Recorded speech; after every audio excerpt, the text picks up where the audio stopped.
আমার প্রাণ পাখি রে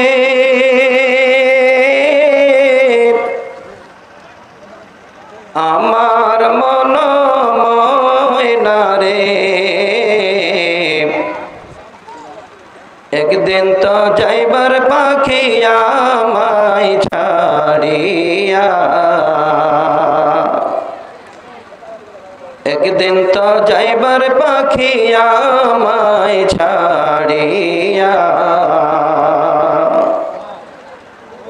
আমার প্রাণ পাখি রে আমার মন ময়না রে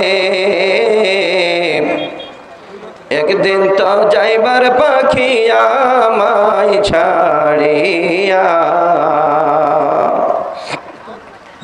ছেলে মেয়ে পাশে বসে কান্দে পাগলের ভেসে চোখের জলে পড়বে কোরআন খুলিয়া চোখের জলে পড়বে কোরআন খুলিয়া আমার প্রাণ পাখি রে আমার মন ময়না রে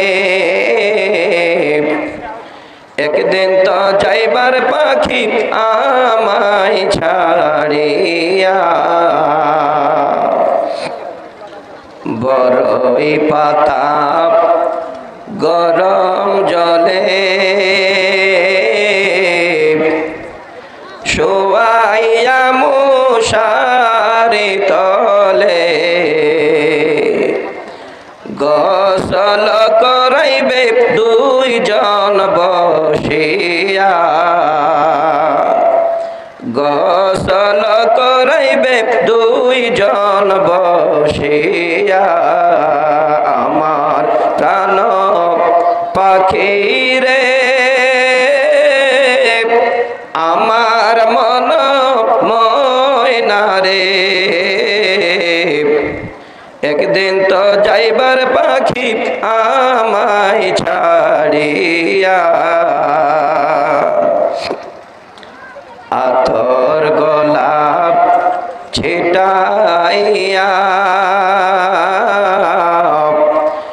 সাদা কাফন পরাইয়া কবরতে নিবে ইয়াতীম বানাইয়া কবরতে নিবে ইয়াতীম বানাইয়া আমার প্রাণ পাখি রে আমার মন ময়না রে একদিন তো যাইবার পাখি আমায় ছাড়িয়া আল্লাহ পাক রব্বুল আলামিন বলেন ওরে আমার হাবিব হে মুহাম্মদ বিন আব্দুল্লাহ ওরে আমার নবী শোনো আমার সম্বন্ধে যদি তোমাদের কেউ জিজ্ঞাসাবাদ করে আমার সম্পর্কে যদি তোমাকে কেউ সওয়াল করে তুমি এটাই জবাব দেবে আল্লাহ পাক বান্দাদের সব থেকে নিকটে আছে আল্লাহ পৃথিবীর সমস্ত বান্দাদের সব থেকে কাছে আছে আল্লাহর থেকে কাছে পৃথিবীর আর কেউ হতে পারে না কি জবাব এলো আল্লাহর তরফ থেকে আল্লাহ পাক যেন বলেন গো নবী তুমি বলে দেবে وَإِذَا سَأَلَكَ عِبَادِي عَنِّي فَإِنِّي قَرِيبٌ হে মুহাম্মদ আমার সম্বন্ধে যারা সওয়াল করে তাদের তুমি জবাব দাও ফাইন্নী কারীব আমি আল্লাহ আমার বান্দাদের সব থেকে কাছে আছে এতই নিকটে এতই বান্দাদের কাছে আমার থেকে নিকটে বা কাছে আর কেউ নাই, এটা তুমি তোমার তরফ থেকে এবার জবাব দাও। আল্লাহর নবী আবার জবাব দিয়ে দিলেন, ওরে আল্লাহর বান্দারা, যারা আল্লাহ সম্বন্ধে আমার কাছে এসে এই ধারণা পেশ করলে তোমার আল্লাহ কোথায়, তোমার আল্লাহ কত দূরে আছে, আমি নবী তোমাদের উত্তর দিচ্ছি, শুনে নাও। ফা ইন্নী কারীব, আল্লাহ একদম আমাদের সকলের নিকটে আছে। আর একটু ভালো করে বুঝেন, এবার আল্লাহ যদি আমাদের সব থেকে নিকটে থাকে, সব থেকে কাছে থাকে, এতই কাছে আমাদের গলার মধ্যে দেখবেন একটা মোটা রোগ আছে, যাকে শিয়া রোগ বলা হয়। আল্লাহ বলেন, বান্দারে, ওই তোমার গলায় হুলকুমের কাছে যে একটা রোগ আছে, আমি আল্লাহ তার থেকেও তোমাদের কাছে আছে। এবার আল্লাহ যদি এত কাছে থাকে, আপনারা নিজেরাই একবার বিবেক বিবেচনা করে দেখেন, সেই আল্লাহকে আমরা যদি জীবনের যা কিছু প্রয়োজন একবার জানাই, সব থেকে যিনি কাছে আছেন, আশা করি আমাদের চাওয়ারটা আল্লাহ কোনদিন যেন রদ করবেন না, কারণ আল্লাহ হলেন আমাদের সব থেকে কাছে। আপনার বাবা দূরে, ছেলে মেয়ে দূরে, আপনার বিবি বাচ্চা সব দূরে, আর সব থেকে নিকটে হলো আল্লাহ। আপনি যা প্রয়োজন আল্লাহর কাছে এবার জানান। আল্লাহ বলেন, বান্দা, যদি ঠিক মতো তুই আমার কাছে হাত বাড়াতে পারিস, আমার কাছে ঠিক মতো যদি তুই সওয়াল করতে পারিস, রে বান্দা, উজিবু দাওয়াতাদ দাঈ ইযা দাআন, ঠিক মতো আমার কাছে যদি চাইতে পারিস, রে বান্দারা, আমি আল্লাহ তোমাদের চাওয়াটুকু শেষ হতে দেব না, তোদের কথাটা শেষ হতে দেব না।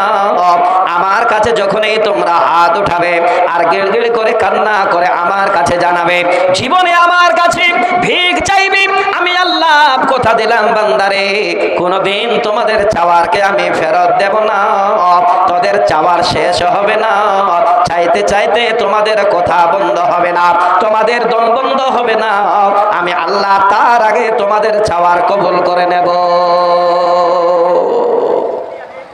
চাইছেন আল্লাহ আমাকে একটা ছেলে দাও, আল্লাহ জীবনে গুনাহ করেছি ক্ষমা করে দাও, আল্লাহ আমার সংসারে অনেক অভাব, আল্লাহ রুজি রুটিতে বরকত দাও, আল্লাহ পৃথিবীর বুকে এই রকমের নিজে অনেক বড় বড় গুনাহ করেছি, আল্লাহ তুমি গুনাহগুলোকে মাফ করে দাও।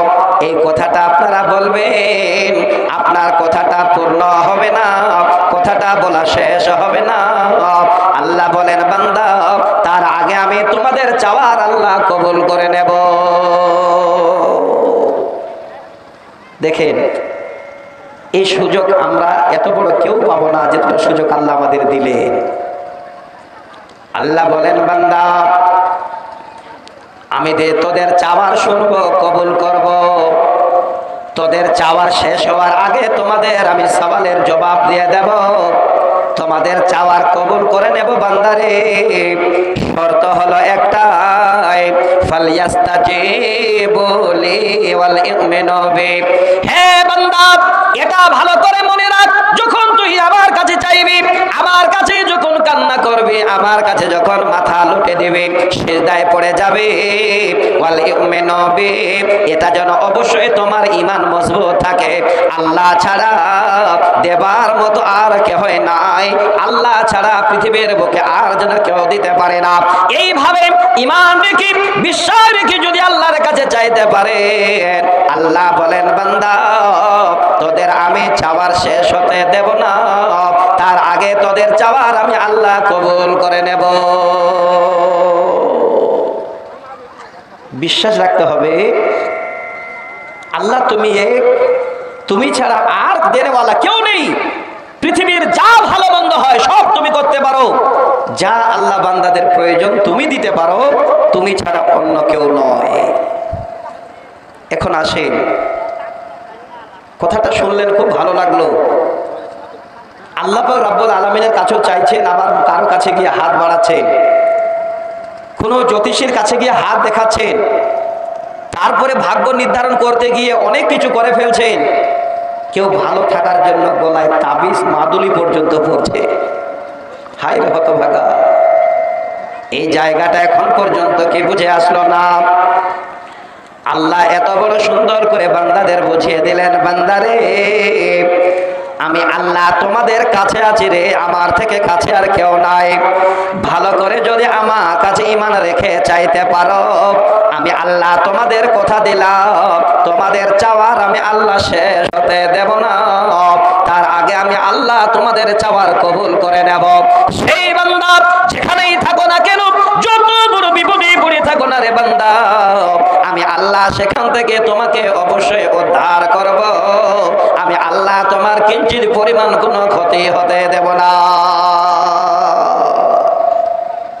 যেখানেই থাকেন, যেই জঙ্গলে থাকেন, পৃথিবীর যেই কোণায় থাকেন, একমাত্র যদি উদ্ধার করতে পারেন তো আল্লাহ। শর্ত হলো চাওয়ার মতো করে আল্লাহর কাছে চাইতে হবে। আল্লাহ পাক রব্বুল আলামিনের কাছে নিজের জীবনের সব কিছু জানাতে হবে। আল্লাহ কোনোদিন আমাদের ফেরত দেবেন না। সারা রাত পড়ে আছে, মাজমুন বিশাল লম্বা। আপনারা কতটুকুন সময় দেবেন, আমি কতটুকুন বলবো আল্লাহ ভালো জানেন। আমি জীবনে একটা আপনাদের আজকে উদাহরণ দিচ্ছি। আল্লাহর কাছে চাইতে গেলে যদি আপনারা সমুদ্রের কিনারায়, অর্থাৎ সমুদ্রের নিম্ন স্তরে কেউ যদি এবার পানির ভিতরে ডুবে ডুবে আল্লাহর কাছে চান, আল্লাহ সেটাও শুনবে, সেখান থেকে আপনাদের বাঁচিয়ে দেবে। উদাহরণটা দিচ্ছি। পৃথিবীর বুকে একজন নবী এসেছিলেন। নবী যত এসেছেন আল্লাহর, সকলের কিন্তু দাওয়াত ছিল ওয়াবুদুল্লাহ ওয়ালা তুশরিকু বিহি শাইয়া। হে আল্লাহর বান্দারা, এক আল্লাহর ইবাদত করো, আর আল্লাহর সঙ্গে তোমরা কাউকে শিরিক করো না, আল্লাহর সঙ্গে কাউকে জোড়া মিলাইও না। এটাই ছিল সমস্ত নবী এবং রাসূলদের দাওয়াত। একজন নবী তিনার কওমকে এই দাওয়াত দিচ্ছে। দাওয়াত দিতে দিতে দিতে দিতে এমন অবস্থায় পড়লেন, তিনার কওম যেন তিনার দাওয়াত একটাও কবুল করল না। এত করে বুঝালেন, বর্তমানে আজকে আপনারা আমরা যেন সেই কওমের মতো হয়ে গেছে। এত করে আমরা কোরআন শুনে, এত আলেম ওলামাদের মুখে হাদিস শুনে, এত সব শোনার পরে আমরা যেন সঠিক জায়গাটাতে পৌঁছাতে পারি না। আমরা নিজেরাই নিজের মতো করে আল্লাহর জমিনে চলাফেরা করি। তিনি নবী দাওয়াত দিচ্ছেন, ওরে আল্লাহর বান্দারা, যদি আল্লাহকে বলে ভুলে যাও, আল্লাহকে মেনে না নাও, তাহলে জেনে রাখো আল্লাহর তরফ থেকে তোমাদের কাছে আযাব আসবে, আল্লাহর তরফ থেকে তোমাদের কাছে গজব আসবে। আর সেই গজবে যদি পতিত হয়ে যাও, সেই আযাবে যদি একবার তোমরা পড়ে যাও, আর তোমাদের জন্য জীবন রক্ষা হবে না। আচ্ছা বলেন, এই দাওয়াতটা কি এখনকার না পূর্বের নবীরা দিয়ে গেছে? মানুষকে বারবার বুঝিয়েছেন, আল্লাহর ইবাদত করো, আল্লাহর সঙ্গে কাউকে আর জোড়া বানাবে না। যখন দেখছে কওমেরা শুনলো না, তখন বলছে যদি এই কথা না শোনো তো আল্লাহর তরফ থেকে আল্লাহর গজব আসবে। একবার ভালো করে বোঝেন গো বাপ, ওরে আমার মায়েরা, ওই নবীর কওমের মতো আমরাও হয়তো হয়ে গেছি। এত কথা শোনার পরেও, এত হাদিস শোনার পরেও আজকের দিনে আমরা যেন আল্লাহ রাসূলের অনুসরণ করে চলতে পারি না। নিজেরাই বড্ড যেন বিশাল মনে করে গজুয়ামি করে আল্লাহর জগতে আমরা চলি। আল্লাহ বলেন, বান্দারে, আমার নবী যে দাওয়াত দিয়ে গিয়েছিল সেই কথা কি তোদের স্মরণ পড়ে না? যদি তোমরা সঠিক জায়গায় না আসো রে বান্দা, আমি আল্লাহ আমার তরফ থেকে বিশাল বড় বড় তোমাদের আযাব দেব। আচ্ছা বলেন, এখনো আযাব দিচ্ছে না দেন আল্লাহ? এর কথা বলেন, ঘুমাচ্ছেন? কয়েকদিন আগে 2 বছর ধরে ছেলে মেয়েদের লেখাপড়া ধ্বংস হয়ে গেল একটা আযাবের কারণে। আযাবটার নাম কি বলেন? Corona virus. এখনো পালায়নি।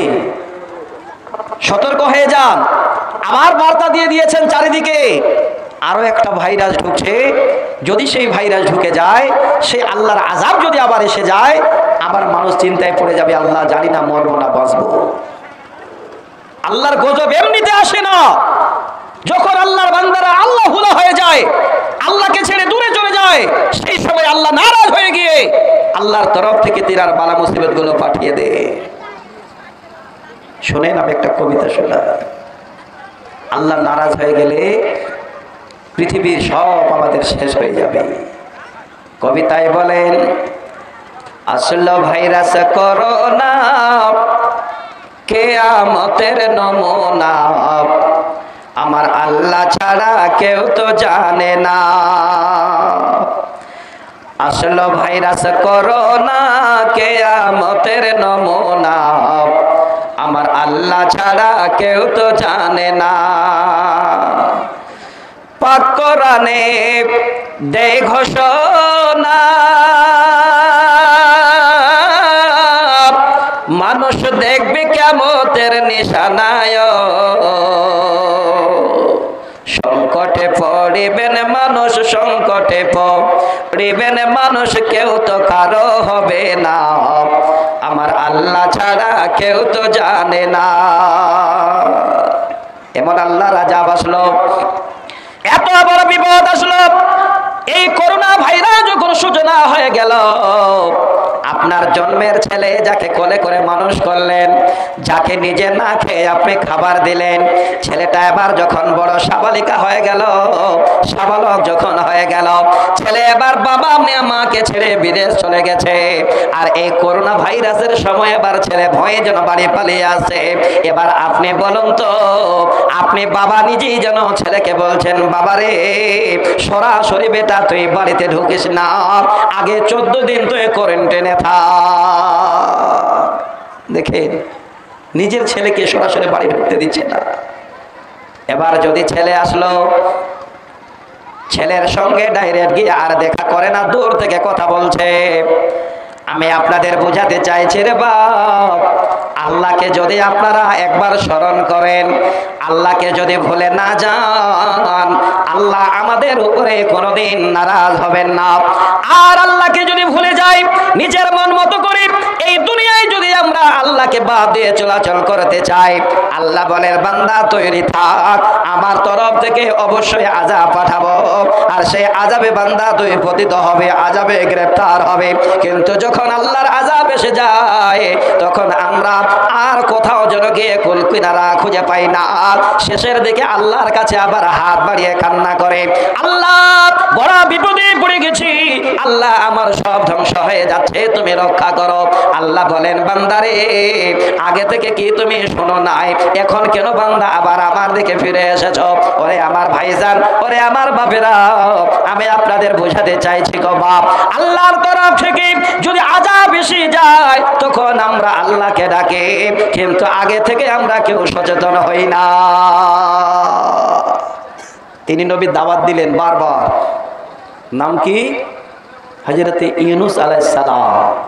একদম ছোট করে কোরআনের তাফসীর 4-5টা তাফসীর মানে মোতালা করে একদম পয়েন্ট নিয়ে আপনাদের একটু কথা বলছি, খালি শুনে নেবেন গো বাপ, জীবনে কাজে দেবে। ইউনূস আলাইহিস সালাম তিনার কওমকে এত বুঝালেন, কিন্তু কওম আর শুনলো না। শেষে নবীর মুখে বেরিয়ে গেল, ওরে আমার কওম, আমার কথা এত বলার পরও শুনলে না, তবে তৈরি থাকো, আল্লাহর আযাব তোমাদের কাছে আসবে। আর যখন একটা নবীর মুখে কথা বের হবে, কোনদিন মিথ্যা হতে পারে না, অবশ্যই আল্লাহর আযাব এসে যাবে। ওই সময় আর কেউ যেন রক্ষা পাবে না। কিন্তু কথাটা বলার পরে হযরত ইউনূস আলাইহিস সালাম যেন চিন্তা করলেন, আল্লাহ এবার তোমার আযাব যদি এসে যায়, তাহলে সবাই ধ্বংস হয়ে যাবে। আল্লাহ তোমার আযাব আসার আগে আমি আমার কওম, আমার মিল্লাতকে ছেড়ে পালিয়ে যাই। রাতারাতিতে হযরত ইউনূস আলাইহিস সালাম পালিয়ে গেলেন। সকালবেলায় মানুষের কানে কানে আওয়াজ, নবী ইউনূসকে দেখা যাচ্ছে না, ব্যাপার কি? মানুষের মনে এবার বিশ্বাস হয়ে গেল, মানুষের মধ্যে চিন্তা ঢুকে গেল, ঠিক আল্লাহর আযাবের কথা নবী ইউনূস বলেছেন, তিনি বলে পালিয়ে গেছেন। আল্লাহর আযাব আসবে, কারণ নবীর কথা কোনোদিন মিথ্যে হয় না, এটাই যেন সবার মনে এবার জেগে গেছে। ওই সময় সমস্ত লোকেরা, ইউনূস আলাইহিস সালামের কওমেরা সবাই তাড়াহুড়া করে এক জায়গায় জমায়েত হয়ে সবাই মিলে এক বাক্যে তারা যেন স্বীকার করে নিল, এই আল্লাহর আযাব থেকে যদি বাঁচতে চাও, বড় বিপদ থেকে যদি বাঁচতে চাও, সবাই আল্লাহমুখী হয়ে যাও, আল্লাহর কাছে ডাকো, আল্লাহকে সবাই নিজের হৃদয়ের মধ্যে গেঁথে নাও, নচেত আল্লাহর আযাব থেকে আর বাঁচা যাবে না। সবাই সব ছেড়ে দিয়ে এবার আল্লাহকে ডাকতে শুরু করেছে। আল্লাহ এত খুশি হয়ে গেছে, বান্দা আমার নবী এত বুঝালো, শুনলে না? আযাবের কথা শুনে এখন তোমরা নিজেরাই ফিরে আসলে, আল্লাহ পাক রব্বুল আলামিন তিনার আযাব গজবটাকে এবার তিনার কাছ থেকে মানে বান্দাদের না দিয়ে সে আযাব কিন্তু বন্ধ রাখলে। নবী ইউনূস পালিয়ে গেছে। শুনেন গো বাপ আমার, দোয়া করার পদ্ধতিটা আপনাদের বলছে। আল্লাহ দিয়েছেন আপনাদের জংলা গ্রামে এমন একটা ঘর আজকে দেখলাম, যে ঘরটা হলো পৃথিবীর সব থেকে নামি দামি ঘর, সব থেকে উত্তম জায়গা, সেটা হলো আল্লাহর ঘর, মসজিদ। গোটে গ্রামের মানুষকে বলছে, জীবনে যদি আপনার অভাব হয়, জীবনে যদি আপনি বিপদে পড়েন, জীবনে যদি আপনার ছেলে মেয়ের প্রয়োজন হয়, আপনার ঘরে খাবার জুটে না, যদি খাবার চাইতে আপনারা একবার পছন্দ করেন, আল্লাহর ঘরে চলে যাবেন আর সিজদায় পড়ে যাবেন, ডুকরে ডুকরে কাঁদবেন আর বলবেন, ওগো মাবুদ আমার ঘরে খাবার নাই গো মাবুদ, আল্লাহ আমার ঘরে 2-4টা ছেলে মেয়ে আছে, আল্লাহ সমস্ত বন্যায় ধ্বংস হয়ে গেল, আল্লাহ জমিনে আমার কিছুই নাই, তবে তোমার ভান্ডারে কোনোদিন খাবার বন্ধ হয় না, আল্লাহ তোমার ভান্ডারে রুজি যেন ভরা আছে, আল্লাহ তুমি আমাদের ছেলে মেয়েদের খাবার ব্যবস্থা করে দিও। যদি ঠিক মতো করে আল্লাহর ঘরে গিয়ে ডুকরে ডুকরে কান্না করে জবান খুলে একবার চেয়ে নিতে পারেন, আল্লাহ বলেন, বান্দারে জীবনে কোনোদিন তোদের আমি খাবার যেন অভাব হতে দেব না। কয়জন চাইছেন গো? ওগো বাপ, কয়জন আপনারা এই রকমের মন দিয়েছেন? আল্লাহর কাছে কি করে চাইতে হয় এই পদ্ধতি কবে আপনারা শিখবেন? আমি আজকে আপনাদের কাছে এই পদ্ধতিটা একটু বলে দিতে চাচ্ছি। একজন নবীর মাধ্যম দিয়ে নবী হয়ে আল্লাহ পাক রব্বুল আলামিনের কাছে কি পদ্ধতিতে চাইলেন, এই চাওয়াটা আপনাদের শেখাচ্ছি। হযরত ইউনূস আলাইহিস সালাম পালিয়ে যাচ্ছেন, যে রাস্তায় যাচ্ছেন আপনাদের সামনে যেমন বড় নদী, সেই বিশাল নদী একটা পড়েছে, সমুদ্র পথে এবার পাড়ি দিচ্ছে, নৌকায় উঠে পার হবে, যাত্রী ভর্তি নৌকা, এবার সমুদ্রের মাঝে যেন নৌকা ছেড়েছে, যেতে যেতে যেতে যেতে ঠিক সমুদ্রের মাঝে গিয়ে নৌকা থেমে গেছে, আর কোনো দিকে নৌকা যায় না। শোনেন গো ভাই আমার, হে আমার বাপজানেরা যারা বসে আছেন, আপনাদের পদ্ধতিটা বলে দিচ্ছে, আপনারাও যেন এইভাবে করে আল্লাহর কাছে চাইতে পারেন। হযরত ইউনূস আলাইহিস সালাম নৌকার উপরে আছেন, মাঝি এবার দাঁড়িয়ে গেল, দাঁড়িয়ে বলেন, ওরে আল্লাহর বান্দারা, জীবনে এমন কে কোন ভুল করেছ রে, হয়তো ভুলের কারণে আমার নৌকা সমুদ্রের মাঝে থেমে গেছে, যদি আজকে স্বীকার না করো কি তোমরা ভুল করেছো, তাড়াতাড়ি করে জানাও, নচেত সমস্ত যাত্রী ডুবে মারা যাবে, কেউ যেন দাঁড়াতে পারে না। পিছনের দিকে হযরত ইউনূস আলাইহিস সালাম এবার দাঁড়িয়ে গেছে, দাঁড়িয়ে বলেন, ওরে মাঝি, ওরে নৌকার মাঝে, আমি ভুল করেছি, বিশাল বড় অন্যায় করেছি, তাই যেন হয়তো এই কর্ম আমার যেন কাজে লেগে গেছে। নৌকা সমুদ্র পথে থেমে গেছে, কেউ মেনে নিতেই পারে না একজন নবীর দ্বারায় ভুল এত বড় হয়ে যেতে পারে। বলে, না গো নবী, আপনি দাঁড়ান দেখি কে ভুল করে এসেছে। আবার কিছুক্ষণ পরে কেউ যেন দাঁড়ায় না, হযরত ইউনূস আলাইহিস সালাম দাঁড়িয়ে বলে, এই ভুল আমার দ্বারায় হয়েছে, এই কারণে আজকে যেন আর নৌকা যাতায়াত করতে পারে না, নৌকা চলে না, মাঝখানে সমুদ্রে দাঁড়িয়ে গেছে, আমি ভুল করেছি, আমি যদি নৌকা থেকে নেমে যাই তোমার নৌকা ঠিক জায়গায় পৌঁছে যাবে। একজন নবী আসলে ভুল করেছেন কি, কাউকে আল্লাহর দাওয়াত দিলেন, আল্লাহর গজব আসবে সেই কথাটাও বললেন। এবার আর না থেকে আল্লাহর আযাবের ভয় ইউনূস আলাইহিস সালাম পালিয়ে গেলেন যে ধ্বংস হবি তো তোরাই হো, আমি নবী তোমাদের মধ্যে নেই। এই যে চলে গেলেন ভুল অন্যায় করে, আর এইদিকে তিনার কওম সবাই যেন বুঝতে পারলো যে আল্লাহর গজব আসবে সত্যি, সবাই কিন্তু আল্লাহমুখী হয়ে আল্লাহর কাছে দোয়া করলো। আল্লাহর আযাব গজব থেকে তারা বেঁচে গেল। নবী ইউনূস আলাইহিস সালাম সুন্দর কওমকে ছেড়ে পালিয়ে গেলেন। এই জন্য এই ভুলের কারণে নৌকা আর সমুদ্রে যায় না। এবার নবী নামছেন সমুদ্রে নৌকা থেকে, দেখেন মাঝখানে সমুদ্রে যদি একজন লোক নেমে যায় তাহলে সেই লোকটা বাঁচা খুব কঠিন। আমি আপনাদের প্রথমে বলেছিলাম পৃথিবীর যে কোনায় যদি সমুদ্রের অতল তলে আপনারা নিম্ন তলে চলে যান আর সেখানেও যদি আল্লাহকে ডাকেন, আল্লাহর উপরে বিশ্বাস রেখে, আল্লাহ বলেন বান্দারে সেখানেও আমি তোদের চাওয়ার কবুল করে নেব। এই পদ্ধতিটা জানাতে যাচ্ছি। হযরত ইউনূস আলাইহিস সালাম এবার নৌকা থেকে নেমে যাচ্ছেন। আল্লাহ বলেন ও সমুদ্রের মাছ, ওরে মাছ, আমার নবী আজকে সমুদ্রে নেমে যাচ্ছে। এই মাঝখানে সমুদ্রে নবী আমার কথায় আশ্রয় পাবে। মাঝরে দেরি করো না, তাড়াতাড়ি করে গিয়ে তুমি আবার মুখটা হাঁ করে দাও, তোমার পেটে আমার নবীকে ধরে নাও, আমার নবীর জন্য কিঞ্চিত পরিমাণ কোনো কষ্ট না হয়। সমুদ্রে ইউনূস আলাইহিস সালাম এবার নেমে যাচ্ছে ঝাঁপ দিয়ে, মাছ মুখ হাঁ করে নিল। যখন এই নবী ইউনূস সমুদ্রের পানিতে পড়েছে, মাছ যেন পেটে ঢুকিয়ে নিল পেটের ভিতরে। এবার নবী ইউনূস আলাইহিস সালাম এবার ভালো করে বুঝেন গো বাপ আমার, এই জায়গাটায় বলার জন্য এতক্ষণ ধরে আপনাদের বুঝালাম। এক তো গভীর সমুদ্রের পানি, আর পানির ভিতরে হলো বিশাল বড় মাছ, আর ওই মাছের পেটের ভিতরে একজন নবী ঢুকে আছেন।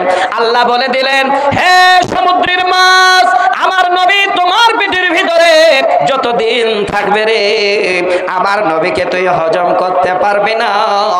আমার নবীর শরীরের কিঞ্চিত পরিমাণ যেন কোনো ক্ষতি না হয়, আমি আল্লাহ আমার তরফ থেকে তোমাকে বললাম রে আমার মাখলুক, ওরে মাছ, আমার নবীকে নিয়ে তুই সমুদ্রের পানির তলে ঘুরে বেড়া। নিশ্চয়ই আপনারা জানেন হযরত ইউনূস আলাইহিস সালাম এবার মাছের পেটের ভিতরে এবং পানির ভিতরে, পৃথিবীর সেখানে আর দেখার মতো কেউ নাই। ওই মাছের পেটের ভিতরে হযরত ইউনূস আলাইহিস সালাম যেন আল্লাহকে ডাকছে।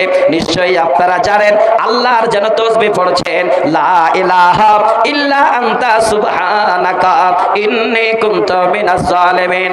এই তাসবিহটাই গুনগুনাচ্ছে, এই তাসবিহটাই পড়ছে। আল্লাহ রাব্বুল আলামিন খুশি হয়ে গেলেন, ওরে নবী আজকে গভীর পানির ভিতরে, তারপরে মাছের পেটে আমাকে তুমি স্মরণ রেখে জোরে নবী আমার তাসবিহ পড়ছো, আমি ছাড়া আর কেউ নেই সেই কথা সাক্ষী দিচ্ছ। তুমি নিজেই যেন জুলুম করেছ, তুমি অন্যায় করেছ, আমার কাছে বারবার কথাটা জানাচ্ছ। ওরে নবী ইউনূস শুনো রে, আমি আল্লাহ তোমার সেই চাওয়াটা পর্যন্ত কবুল করে নিলাম। কারণ হলো আমি আল্লাহ বলেছি রে বান্দা, উজিবু দাওয়াতাদ দাঈ জাদান, বান্দা আমি তোমাদের একদম কাছে আছি। যদি তোমরা আমার কাছে চাও, তোদের চাওয়ার আমি আল্লাহ শেষ হতে দেব না, তোদের চাওয়ার শেষ হবে না, তার আগে আমি আল্লাহ তোদের চাওয়ার কবুল করে নেব। ওরে নবী ইউনূস, আমি আল্লাহ যেন তোমার কথাগুলোকে সব শুনে নিয়েছি, অতএব আমি আল্লাহ তোমাকে আর চিরজীবন এই মাছের পেটে রাখবো না। আচ্ছা বলেন তো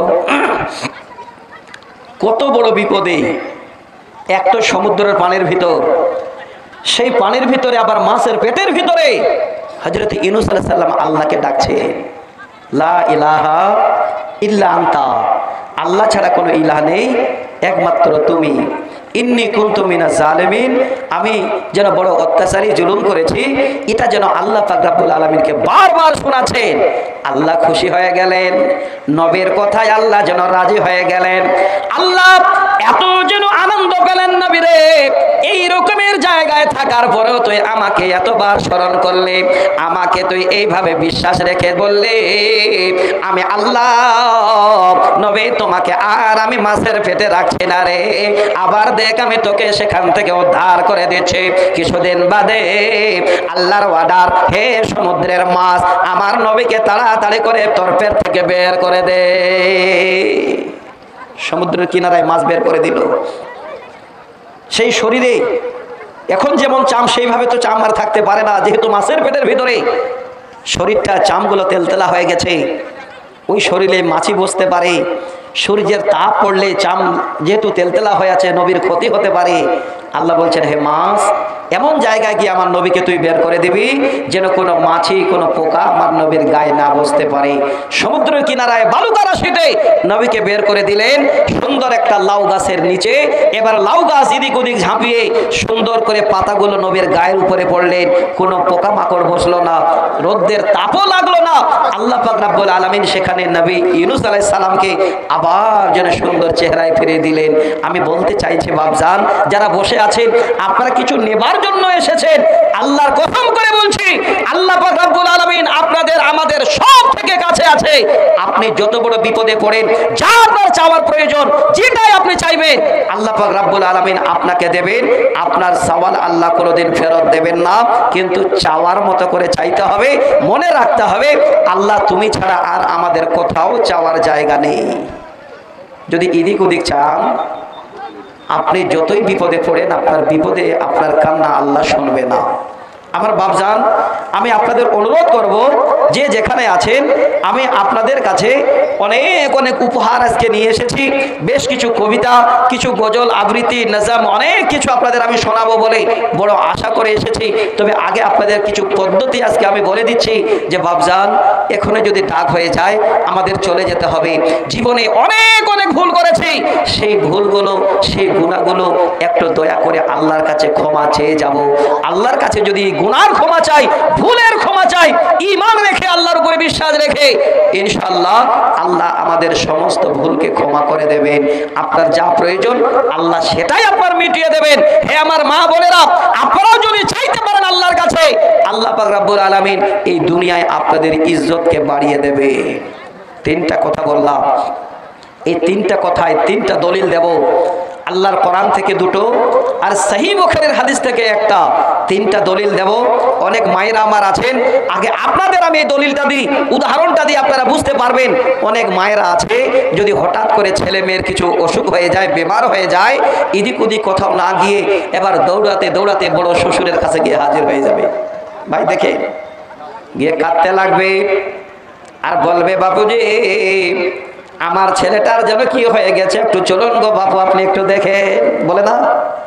হে ভাই আমার, ও মায়েরা আমার, যারা পর্দার ভিতরে বসে আছেন, শোনেন গো মা, আপনার ছেলে যদি হঠাৎ বেমার হয়ে গেছে, আপনার বাড়িতে যদি বড় একটা বিপদ এসে গেছে, আমি আপনাদের আগেই যেন বুঝিয়ে বলে দিচ্ছি, আপনার বড় শ্বশুরের কাছে যাবেন না, মেজ শ্বশুরের কাছে যাবেন না, গ্রামের মোড়ল মাতব্বরের কাছে যাবেন না। সর্বপ্রথমে আগে আল্লাহ রাব্বুল আলামিনের কাছে ভিক্ষার ঝুলিটা ফেলে দেবেন আর ডুকরে ডুকরে কান্না করে বলবেন, আল্লাহ আমার ছেলের যেন বড় বেমার হয়ে গেছে, আল্লাহ বড় বিপদ বাড়িতে হয়ে গেছে, আল্লাহ তোমার কাছে আমার বিপদের খবরটাকে জানাই। এই রকমের বিশ্বাস রেখে আল্লাহর কাছে যদি সেই খবরটাকে দিতে পারেন, আল্লাহ বলেন, বান্দিরে আমি আল্লাহ তোমার বিপদ উদ্ধার করতে একাই আমি আল্লাহ যথেষ্ট, আর যেন সেখানে তোমার কাউরে লাগবে না। এখনো বুঝতেই পারি না, হঠাৎ বিপদ হলে মানুষের কাছে দৌড়ায়। মানুষের কাছে কেন যাবেন? হাদিস শোনেননি আপনারা? সেই হাদিস তিরমিজি শরীফের হাদিস, ছোট করে পড়েছি। আল্লাহ রাসূল বলেন, ওরে আমার উম্মত, ইয়াসাল আহাদুকুম রাব্বাহু হাজাতাহু কুল্লাহা, পৃথিবীর বুকে যদি তোমাদের সব থেকে একটা কিমতি ছোট কোনো জিনিসের প্রয়োজন হয়, সেই জিনিস আল্লাহ রাব্বুল আলামিনের কাছে চাইবে, কারো কাছে নয়। নবীজি বুঝাবার জন্য উদাহরণ দিলেন, হাত্তা ইয়াসালাহু সিআন আলাইহি ইযান কাতা। ওরে আমার উম্মত, রাস্তা দিয়ে হাঁটছো, তোমাদের পায়ে একটা চপ্পল আছে, তোমাদের পায়ে এক জোড়া স্যান্ডেল আছে, রাস্তা দিয়ে যেতে যেতে হঠাৎ করে যদি তোমাদের চপ্পল বা স্যান্ডেলের তাসমাটা ছিঁড়ে যায়, ফিতাটা ছিঁড়ে যায়, হাত্তা সিআন আলাইহি ইযান কাতা, যে আল্লাহর নবী বলেন ওই তাসমা বা ওই স্যান্ডেলের ফিতাটা অন্য কারো কাছে নয়, আগে আল্লাহর কাছে চাইবে। আল্লাহর কাছে ছাড়া অন্য কারো দরবারে হাত বাড়াবে না। একবার দেখেন, একটা যদি জুতার তাসমা বা ফিতাও যদি ছিঁড়ে যায় সেটাও আল্লাহর কাছে চাইতে হবে। তাহলে কত বড় আমাদের এক বিশ্বাসী কথা। আল্লাহ রাসূল বলে গেলেন, যদি আমরা আল্লাহর কাছে ছোট জিনিসটাও চাই, আল্লাহ আমাদের সেটাও দেবেন, আল্লাহ আমাদের ফেরত দেবেন না। কিন্তু অনেক প্রশ্ন করেন, মাওলানা এত মানুষের কাছে দোয়া করিয়ে নিলাম, আমি এত আল্লাহর কাছে দোয়া করলাম, আর কে দোয়া কেন কবুল হয় না জি? নিজে একবার প্রশ্ন করেন মনটাতে, ওরে মন, আমি আল্লাহকে কতবার দেখেছি, আমি আমার জীবনে যতগুলো জীবিকা নির্বাহ করেছি হালাল উপায় না হারাম উপায়ে। শুনেন ভালো করে, আল্লাহর নবী বলেন, কেউ যদি নিজের জীবন চলতে গিয়ে হারাম উপার্জনের কোনো বস্তু খেয়ে ফেলে, ওই বস্তু খাওয়ার কারণে গুজিয়া বিল হারাম হাদিসে শব্দ এসেছে, একটু গিজা যদি হারাম উপায় কেউ খেয়ে নিয়েছে, ওই আল্লাহর বান্দা আল্লাহর কাছে যতই কান্না করুক না কেন, আল্লাহ সেই বান্দার দোয়া কবুল করবে না। আগে থেকে ভাবতে হবে। এখন বলছেন মাওলানা এত বিপদ করলাম, আল্লাহর কাছে এত চাইলাম, আল্লাহ কি আমাদের কথা শুনলো না? যে মাওলানা শুনবে কি করে? আপনার নিজের জীবনটাকে একবার দেখলেন না যে আপনার জীবনটা কি কোন আমার ধোকামি করে, মানুষের কাছে ছোটলামি করে, হারাম উপার্জন করে জীবনটাকে আপনি তাবাহ করে দিয়েছেন, সব নেকিগুলোকে পুড়ে কয়লা করে দিয়েছেন। একবার কি আপনার এই কথাটা মনে পড়ে না? বন্ধু, হে বাপ ভাই জান আমার, আসেন আপনাদের একটা উদাহরণ দিলাম, আমার মায়েদের একটা উদাহরণ দিই। হে আমার মা, সহিহ বুখারীতে লম্বা আকারে হাদিসটা আছে, আমি এক আধ দুটো শব্দ আপনাদের হাদিসের তুলে দেব। আমার মায়ের আওয়াজকে পদ্ধতিটা জেনে নিক যে আল্লাহ যে কোনো বিপদে পড়লে আল্লাহ তুমি ছাড়া উপায় নেই, তোমার কাছে ছাড়া হাত বাড়াবার জায়গা নেই। আমি দেখেছি অনেক মাকে যখন ছেলে মেয়েরা অসুস্থ হয়ে যায়, তখন ওই টাইমে শাড়ির আঁচলটা এইভাবে ধরে আল্লাহ পাক রাব্বুল আলামিনের কাছে আল্লাহর ঘরে গিয়ে তখন ভিক্ষা চায়, আল্লাহ তোমার কাছে ভিক্ষা চাচ্ছি, আল্লাহ ছেলেটা আমার বিপদে পড়েছে, অ্যাক্সিডেন্ট হয়ে গেছে, ছেলেটা বিদেশে গিয়ে আল্লাহ টাওয়ারের কাজ করতে গিয়ে পড়ে গিয়ে অনেক যেন অসুস্থ হয়ে ছেলেটা আমার পড়ে আছে, আল্লাহ তোমার কাছে ভিক্ষা চাচ্ছি। এই পদ্ধতিটা যদি আগে অবলম্বন করতেন, এই চাওয়ারটা যদি আগে চাইতেন, আল্লাহর কসম করে বলছি হয়তো ওই ছেলেটা আল্লাহ পাক রব্বুল আলামিন আপনার দোয়ার বদৌলতে ওই টাওয়ার থেকে পড়ে এত বড় দুর্ঘটনা ঘটতো না। কিন্তু আমরা যখন বিপদে পড়ি তখন আল্লাহকে চিনতে পাই, আর যখন আমরা ভালো থাকি মানুষ তখন আমরা আল্লাহ ভোলা হয়ে যাই। আর এরপরে দেখেন মিলান একবার ভালো করে, আপনারা এই গ্রামের মানুষ একটু কথাটাকে নজর রাখবেন। আল্লাহর ঘর বানিয়েছেন মসজিদ, একটা দুটো নয়, খালে ফ্যানের কোয়ালিটি দেখে মাথা খারাপ হয়ে গেল। 38টা খালে ফ্যান ফেলে মসজিদে আপনারা লাগাবেন, এখনো 38টা ফ্যান লাগা হয়নি, কিন্তু যেই ফ্যানগুলো আছে আমি মোটামুটি গণতি করলাম 32টার মতো এখনো ফ্যান লাগানো আছে। আল্লাহর হুকুমে যতগুলো ফ্যান আছে ততগুলো নামাজি একবারও হাজির হয় না। আচ্ছা বলেন, গ্রামে মানুষ নেই? আল্লাহর ঘর বানিয়েছে, 2 বার দেখলাম আজান দিতে, বড় আফসোস লাগলো। একটা বাপজান আমার গুলগুলে বুড়ো মানুষ, জানি না কত বড় যে নামাজের পাবান, আজান হওয়ার আগেই বেচারা দরজাতে ঢুকেই সঙ্গে সঙ্গে আজান দিচ্ছে। আমরা 2 বার দেখলাম। তারপরে যদি জামাত এবার হচ্ছে, আসরের সময় 5-7টা লোক দেখলাম, মাগরিবের সময় বাইরে থেকে কিছু লোক ছিল বলে কাতার পূরণ হলো। আমার মনে হয় ফজরের সময় বোধহয় 2-3 জনের বেশি পাওয়া যায় না। আমি একটু অনুরোধ করবো আপনাদের, আল্লাহ পাক রব্বুল আলামিনের গজব থেকে যদি বাঁচতে চান, যদি হালাল রুজি ভোগ করে জীবনে একটা শান্তির মুখ দেখতে চান, আল্লাহর কাছে ছাড়া অন্য কারো কাছে হাত বাড়াবেন না। যদি অন্য জায়গায় হাত বাড়িয়েছেন আপনার কপাল খারাপ, আল্লাহ পাক রব্বুল আলামিন আপনার উপরে নারাজ হয়ে থাকবে। আমার মা জননী, হে আমার মা, বাংলা বুঝবে, হিন্দিতে কোন আপনারা ভাই অপারেটর, মা বন্ধের পর্দা বন্ধ হয়ে গেছে গো। আপনি যেখানে আছেন দয়া করে অপারেটর আপনি ঠিক করেন, আপনার ক্যামেরা ঠিক করেন, ক্যামেরাম্যান পর্দা বন্ধ হয়ে গেছে মেয়ে ছেলেদের কাছে। যাক আলহামদুলিল্লাহ, আমি আমার মায়েদের খালি উদাহরণটা আগে দিই। আমার মায়েরা ইনশাআল্লাহ আজকে জালসা শুনে মনে মনে ভাববেন যে আল্লাহ জীবনে একটা আজকে ভালো জিনিস খুঁজে পেলাম। হে মা, যদি চাইবেন তো আল্লাহর কাছে জীবনে যেটা সত্য, যেটা মানে হক, আল্লাহ পাক রব্বুল আলামিন আপনার সত্যটাকে বের করে দেবেন স্বয়ং আল্লাহর তরফ থেকে, আল্লাহর কাছে ছাড়া অন্য কারো কাছে নয়। সহিহ বুখারীর হাদিস, ওই হাদিসটাকে 3টা অক্ষর দিয়ে পুরো হাদিসটার হেডলাইন বাঁধানো হয়েছে, যাকে বলা হয় ইফক, যার অর্থ হলো তহমত লাগানো। বুঝলেন? মিথ্যা অপবাদ দেওয়া। আমি আমার মায়েদের শোনাচ্ছি, মা জননী একটু ভালো করে শুনবেন, চাওয়ার পদ্ধতি খুঁজে পাবেন। যেই মায়েরা পর্দার আড়ালে বসে আছেন, যদি আপনাদের ঈমান থাকে, আল্লাহ পাক রব্বুল আলামিন সেই ঈমানের পরিচয় আপনাদের পেয়ে যান। যত বড় যা প্রয়োজন আল্লাহ আপনার প্রয়োজন মিটিয়ে দেবে। কিন্তু মা খালারা কি করে চাইবে? আপনার স্বামী সারাদিন কাজ করে, আপনি বাড়িতে আছেন গো মা, একবার কি আপনারা আল্লাহর কাছে হাতটা উঠাতে পারেন না? আল্লাহ, আমার স্বামী সারাদিন রাজমিস্ত্রির জোগাড়ি করে, মানুষের বাড়িতে জন দেয়, আল্লাহ কতদিন আমার স্বামীকে এইভাবে চালাবে? আল্লাহ তুমি আমাদের একটু ঘরে রুজি রুটিতে বরকত দিয়ে আল্লাহ আমাদের সুখের একটু জিন্দেগি তুমি বানিয়ে দাও। কয়জন মা হাত উঠিয়েছে, কয়জন মা রাত্রি বেলায় কান্না করেছে, রাতের গভীর রাতে এবার ওযু করে 2 রাকাত নামাজ পড়ে কয়জন মা কান্না করেছে, আল্লাহ আমার ঘরে তুমি 4টা ছেলে দিয়েছো, আল্লাহ আমার শুয়ার ঘরটাও যেন নাই, একটা পাথর দিয়ে চাটাই দিয়ে একটা ঘর বানিয়ে আল্লাহ বসবাস করেছে। ওগো আল্লাহ, ছেলেগুলোকে নিয়ে ঠান্ডার দিনে ভালো একটা লেপ দিতে পারি না, ভালো একটা কম্বল ছেলেদের গায়ে দিতে পারি না। আল্লাহ গো, তুমি কম্বলের মালিক, আল্লাহ তুমি ঘরের মালিক, আল্লাহ তুমি লেপের মালিক, আল্লাহ তুমি গাদলার মালিক। আল্লাহর কাছে কোন মা কোন দিন কান্না করেছেন?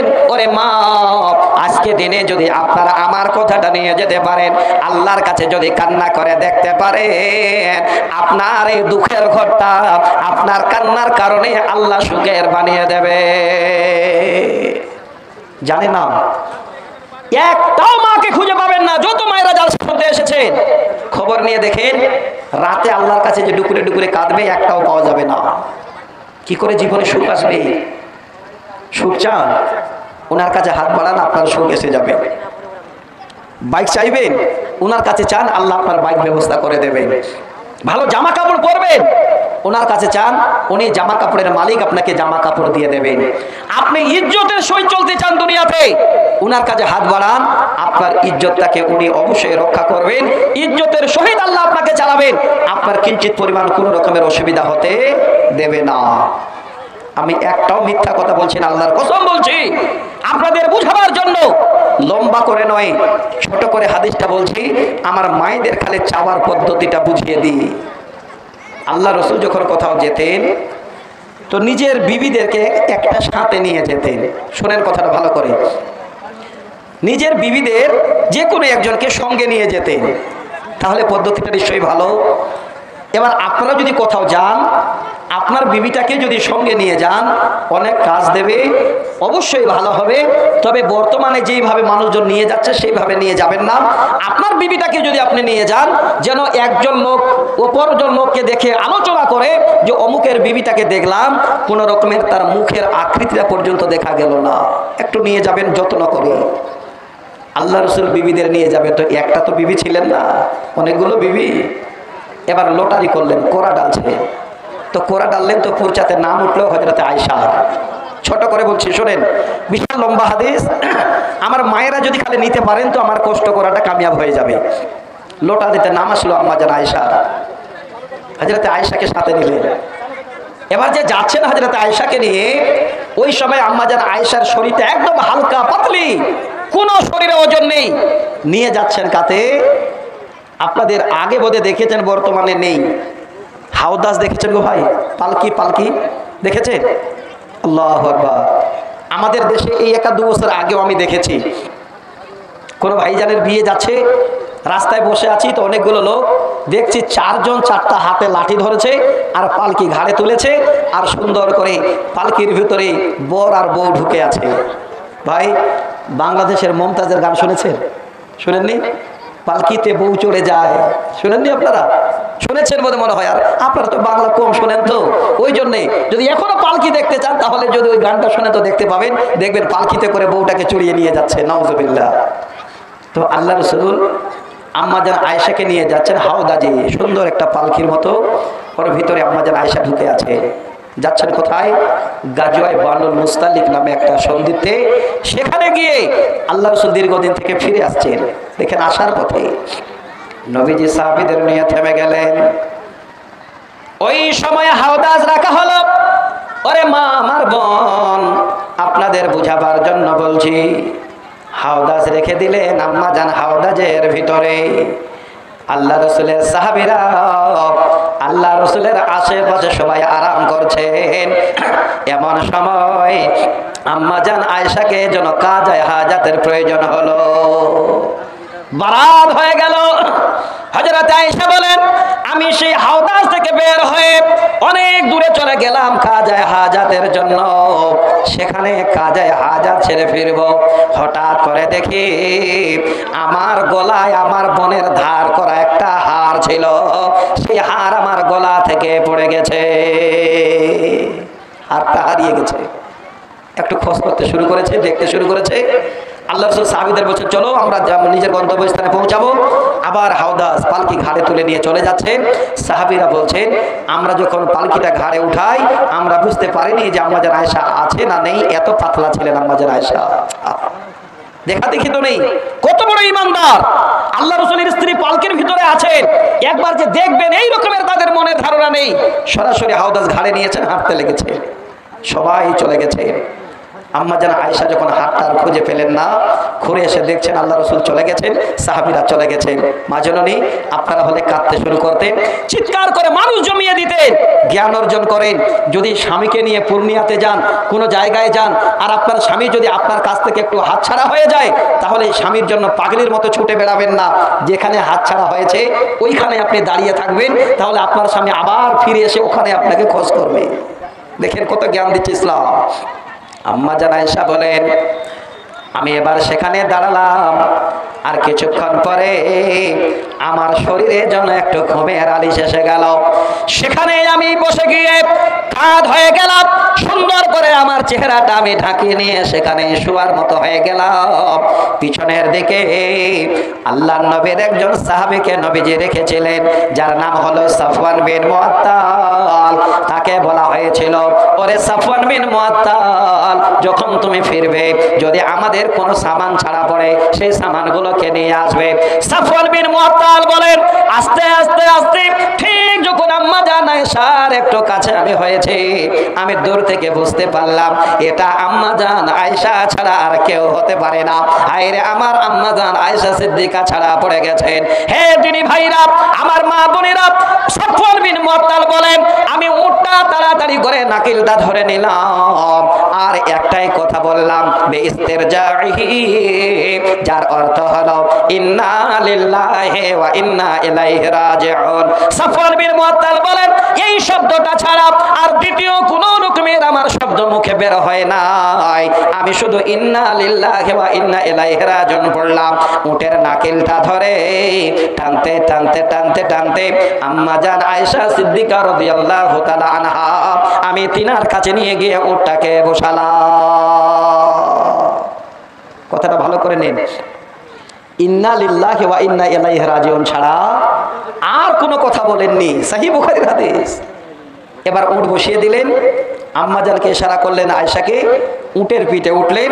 সাফওয়ান বিন মুআত্তাল উটের নাকিল ধরে টানতে টানতে টানতে টানতে যাচ্ছেন। আল্লাহ রাসূল আগেই পৌঁছে গেছেন। ওইদিকে আল্লাহ রাসূলের দুশমনেরা আব্দুল্লাহ বিন উবাই বিন সুলুল, উম্মে মিস্তা, আরো যারা যারা ছিল নবীর একটু দুশমন, তারা কিন্তু এবার আনন্দে আটখানা হয়ে গেছে। কিসের আনন্দ? কারোর সঙ্গে যদি আপনার দুশমনী থাকে আর ওই লোকটা যদি বিপদে পড়ে, তো অন্য লোকটা হাসে, বেটা এবার বুঝ কেবল, এটা কোনোদিন করিয়েন না গো বা। যদি সত্যিকার হয় ঠিক আছে, আর যদি এটা মিথ্যা অপবাদ হয় আর আপনি যদি বেটা বলেন, ওই বিপদটা ঘুরে আপনাকেই লেগে যাবে এসে। সাবধান। ভালো করে একটা আপনাদের সুন্দর করে উদাহরণ দিচ্ছি। কেউ যদি দুশমন আপনার হয় আর বিপদে পড়ে দেখাবেন, দেখ দেখ ওই যে বেটা বিপদে পড়েছে, আঙ্গুলটা দেখাচ্ছে, কয়টা আঙ্গুল? একটা। আর এইদিকে যে 4টা আঙ্গুল আছে না, এই যে 3টে আঙ্গুল, ওই 3টে আঙ্গুল আপনাকে দেখাচ্ছে বেটা সাবধান। একটা আঙ্গুল দেখাচ্ছে দুশ্মনকে, আর 3টে আপনাকে দেখাচ্ছে সাবধান, ওকে দেখাস না। এই 3টে আঙ্গুল আপনাকে নিজেই দেখাচ্ছে ওই বিপদটা তোরও হতে পারে। আমি অনুরোধ করছি আজকে এই রকমের জায়গা থেকে বাঁচেন। আমি আপনাদের কাছে একটা মেন জায়গায় যাব, আমার কাছে হাতে একটা পরিচি এসেছে, কিন্তু আপনাদের সত্যিতে এলাকাটায় আসলে আমার জালসা করে কিন্তু মনে তৃপ্তি আসে না। আপনারা যেমনই শুনতে চান, আমার জন্য আরো শোনাবার জন্য মনটা আগ্রহ হয়ে যায়। এই হাদিসটা শোনাতে পারলে খুশি হতাম, তবে শোনাবো। আপনাদের কাছে আমার একটা আকুল আবেদন,